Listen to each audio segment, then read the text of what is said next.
Okay, so the weather's pretty bad, so no chance to get photographs. So I thought I'd have a go at doing a video to show you the new sheath that I've just finished, a knife that I've just finished. So this is one of York's Parliament Street knives, scabbard, sorry, 755. And this is, so we'll get in and see if we can do some close-up. So it's veg tan leather, dyed with vinegroon, which is iron in vinegar basically, and this is based on what I can figure out from the photographs that we've got. Some bits like this are very clear, other aspects like this aren't quite clear, and what they mean is something else entirely. So this is all hand tooled. You can sort of see how it brings the shape through. It's obviously a thicker on the spine. If we look up here, we have a bearded figure with a nice little halo coming around the top of his hair, in prayer, by the looks of it, with the hands forwards. These are quite common features on sort of these 9th, 10th century scabbards. It's different. Is it a scabbard? It is a sheath. Anyway, there's the sorry, see if we can focus. That's the seam, so it's a half tunnel stitch seam, so the stitching comes all the way through on the back. You can see the little stitches in there, and then on the other side of the leather it comes into the leather part of the way through and then along inside the leather and then back out, so there's no visible stitching on the front, and then obviously we move around onto the back. It's a simpler pattern on the back. I couldn't copy it exactly. This is 210 millimeters long and the original is 175, so it's quite a bit narrower as well. So here I've had to sort of improvise to get the pattern to sort of work, and same on the front, I've kind of had to improvise. And then obviously we've got the more traditional knotwork here around the top. If you focus, chamfered edge on the seam which you see on the original, and then scoops round, which I think is what we see on the original. You certainly see it on other sheaths from the period and from before. Simpler pattern on the back, as I say, more sort of knotwork that we'd traditionally expect. I'm wondering, with this being a nice, our saintly chap here, oh, come on, there we go, kind of see him. So that's our saintly chap there with his hair and the halo coming around as the same prayer. We've then got a cross coming through, so it's possibly an early Christian design, sort of harking back to the culture that they were coming from. So it's a quite traditional sort of Seax knife sheath. I put it more in a sax sheath than a knife sheath because of the half tunnel stitching, this sort of raised decoration, although this sort of single suspension point is much more common on smaller knives.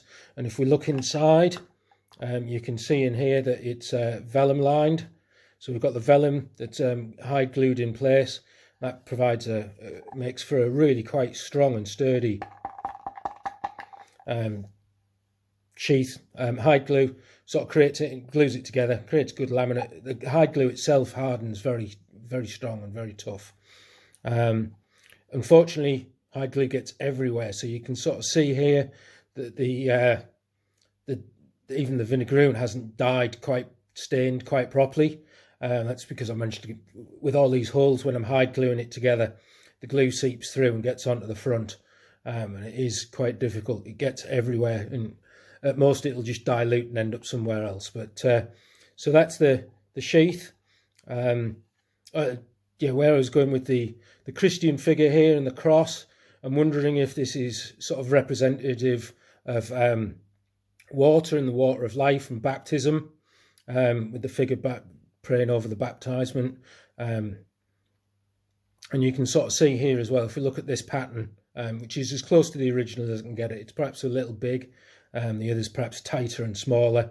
But if you look, you can kind of, if I can get it in to stay in focus, you can sort of see that the pattern here is actually the same sort of thing. And this is a a constant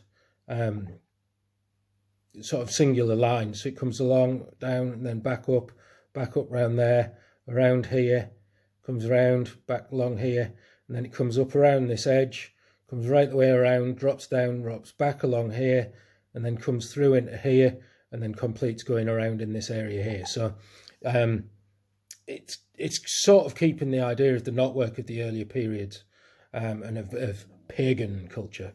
Well, there we go. So that's the sheath. Oh, and suspension ring. This is 2mm twisted sterling silver, not hallmarked, so obviously I can't say it's sterling silver, but they didn't, so I'm not going to.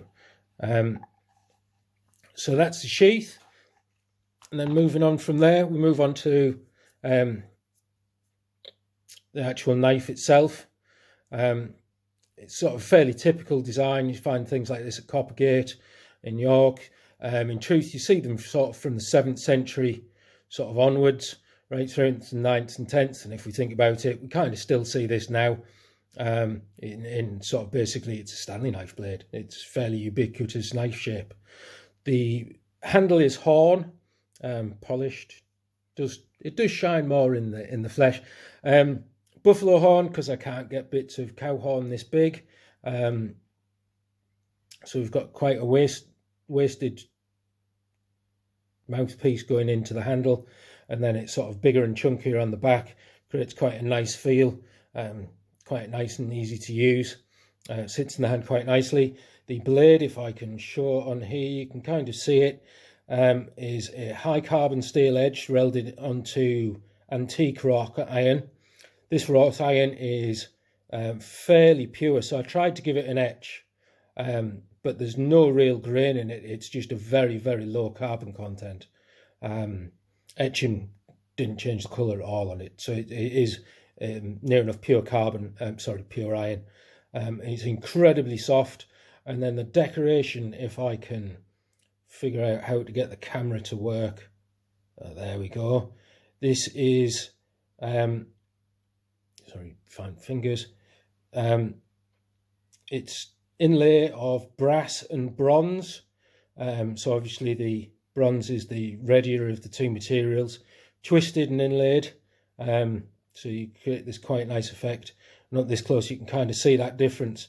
There's a much more matte finish. These have all been finished and polished to the same extent, but obviously the iron doesn't polish up as nicely as the carbon steel. But you can see there the pattern coming through on that side, and then on the other side we've got the same pattern. Ooh, if we can find the right light, coming through on the other side.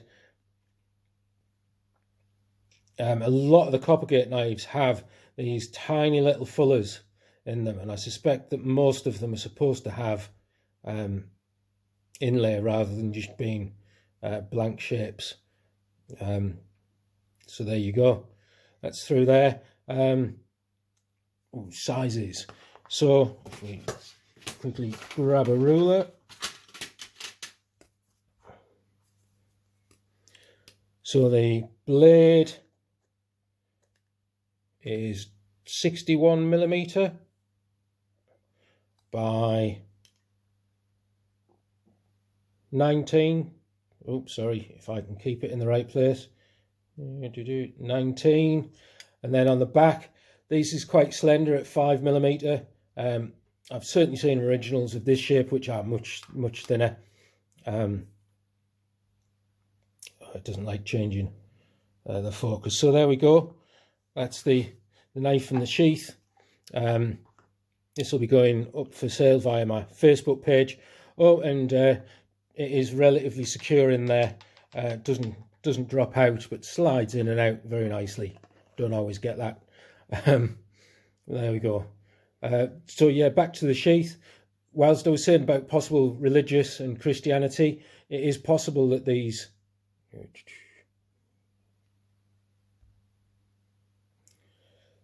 arches across here are representative of what we'd call a Norman arch, that we see in churches. So it's perhaps a reference to sort of cloisters and the Norman arches of the churches.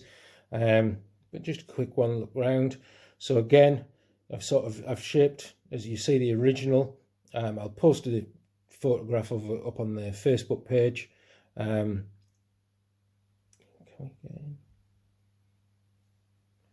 there's the knotwork across the top, much more traditional, simple one strand twist, because obviously it loops around at the other end and comes back into itself. You start to see, I noticed on this one, you can sort of see just in the very centre of the twists running down is actually using a dot, and then the twist comes off the dot as a means of actually creating the dot, the pattern. Again, we've got these arches on the back, simpler on the back, not got the same detail. Obviously nobody sees the back of your sheath, so why spend so much money on it, or so much time on it? So there you go. And let's see if we can just get one final bit with his face. There we go. It's really quite difficult doing something that small. I'm quite pleased with the way it's turned out. And there his hands with all 4 fingers, sorry, and a thumb. It's not AI. I did do it all by hand, and most of it is done freehand. Means it's imperfect, but it's imperfect and wonky in a sort of historical way. So the suspension, potentially you can put a thong onto there and it'll dangle down from your belt. Alternatively, you could just put your belt straight through. The belts are only about 1.5 centimeters in width, so you can actually put that straight through your belt with the twist at the front to show off and catch the light. And I think that's what most of these sheaths are about. It's about being able to catch the light when you're in the great halls and your things. It's so that people can see what's going on and see the light and the detail and the decoration that you've got in there. So there we go. As I say, if you're interested, contact me via my Facebook page, Kroka Thurston's Workshop. I am on Facebook. Well, there you go. Thanks. See you next time.